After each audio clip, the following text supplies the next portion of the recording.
täna räägime viljapuude lõikamisest. Siin on siis valitud üks õunapuu, mida me lõikama hakkame, aga kõigepealt siis kõige olulisem, miks üldse viljapuid lõigatakse, et viljapuude lõikamisel on, et saaks võraõhku, siis ei tule haiguseid, et viljad kasvaksid sordile omase suurusega ja et oleks ka puul ruumi kasvada. Ja mida meil selleks vaja on? Meil on vaja tööriistu, on oksasaag, oksakäärid ja kui narmendama kuskil lõikehaav, siis on ka aedniku nuga.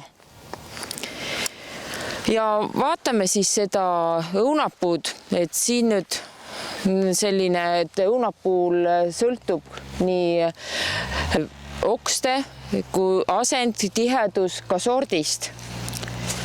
Ja kõigepealt siis on ka lõikevõtted, et on kärpimine, mida tehakse noorel viljapuul, siis et võra kujundamiseks, mis on hoolduslõigetes, on noorenduslõige ja tagasilõikus. Et siin on ka näha, et latva on tagasi lõigatud, et ladev ei ole läinud kõrgustesse, et me püüame ka hoida puu madalal. Ja puu madalal hoidmine on siis vajalik selleks, et saaksime paremini õunu korjata. Aga samas on ka oluline, kui te oma koduaias olete, et te saaksite ka seal puu all, kas siis on vaja muru niita või mis teha, et siis ka alumisi oksi võetakse ära.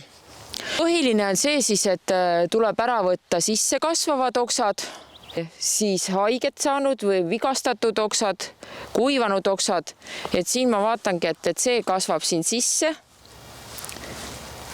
Lõikan ära. Siis siin on niisugune huvitav, et üks osa tuleb siia väljapoole, siis läheb püstine, et seda ma suunan ka väljapoole seda püstist, et nüüd on siis kärpimine, et suunamisel siis teen kärpimislõike.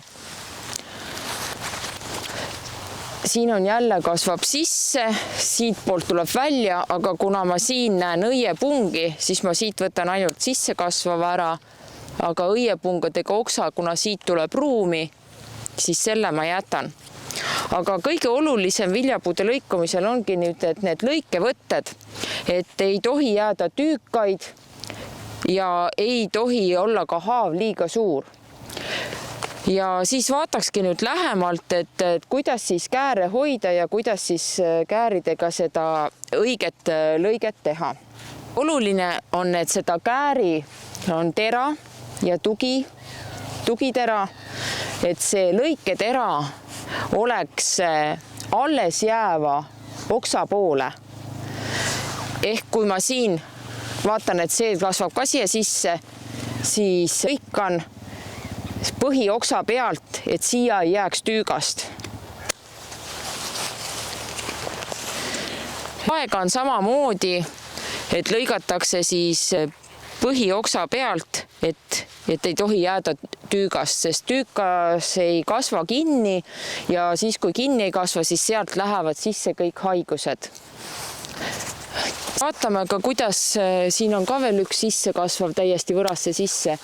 Et siis vaatame ka, kuidas saega lõikus teha. Siin ma vaatangi, et tuleb siit oks peale, siit tuleb ja siit on topeltoks. Et siin on nagu 1, 2, 3 paralleeli juba ja see kasvab ka siit sisse. Siis selle ma teeksin siit siis harvenduslõike, aga harvenduslõike teen ma selle oksa pealt. See tähendab, et see lõige peab tulema võimalikult tasa, paralleelne alles jääva oksaga.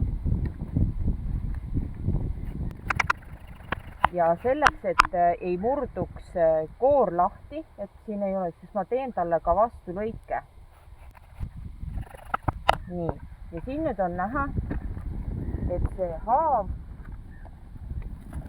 jäi võimalikult selle oksaga tasa ja siis siit hakkavad koore kambiumi kiht peale kasvama. Et siin ma nüüd tahan, et see kasvab siia sisse, selle suunas ja välja allapoole, siis kääritera jääb selle oksa suunas, mis jääb alles. Ja lõike teen hästi natukene diagonaalis. võtan ka siit ja järjekordselt on mul kääritera on põhi ehk see on põhioks põhioksa poole ja teen siit siis lõike. Siin tuleb ka kasvab ülesse ja võra sisse ja siis tuleb ka võra. Näitan ka kärpimist, et kui ma nüüd võtan siit, et kui meil on noor puu, siis kuidas teha kärpimist punga pealt. Kärpimine ongi siis üheaastasel oksal. Tavaliselt siis, kui on oksel väljuva punga pealt või kui me ladva oksa võtame madalamaks, siis vastavalt sellele, kuhu poole me tahame, et see latv läheks.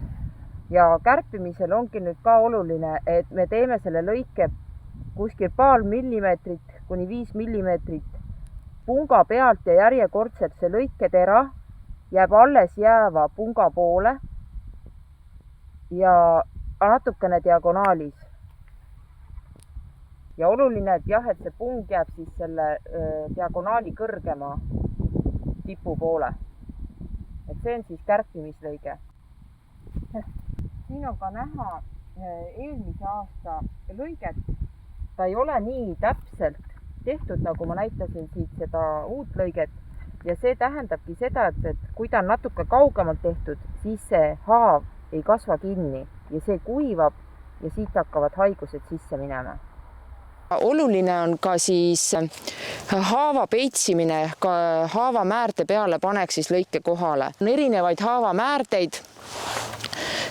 Meil on siin praegult on kompopalsam ja oluline on just see, et haavamääre pannakse kohe peale puu lõikamist. On erinevaid põlvkonnad, et kes üldse ei kasuta haavamääret ja kes kasutavad, aga oluline on see, et miks ta nagu kohe, mitte see, et kui ma lõikan, vaid kui ma olen puu lõikamise lõpetanud, et ma mitte järgmine päev ei tee seda, kuna meil on õhus nii palju seeneeoseid ja haiguseid, mis juba ringi liiguvad, et kui järgmine päev paned, siis sa paned nagu kile sellele haigustele juba peale, aga kui sa teed seda kohe peale puu lõikamise lõpetamist, sest see määrib, miks ei saa seda kohe peale lõikust teha, sest siis, kui sa lähed sinna teist oksa lõikama, siis on sul riided määrdunud. Aga ütleme, et kui mul on puu nüüd lõigatud ja siis ma määrin selle haavamäärdega, et see on väga hea, neil on niisugune pintselots ja siis ma määrin haavamäärdega selle haava ära ja see soodustab ka natukene paremini kinni kasvamist ja haigused ei lähe sisse. Ja selliselt siis lühidalt õunapuu ja viljapuude lõikamine.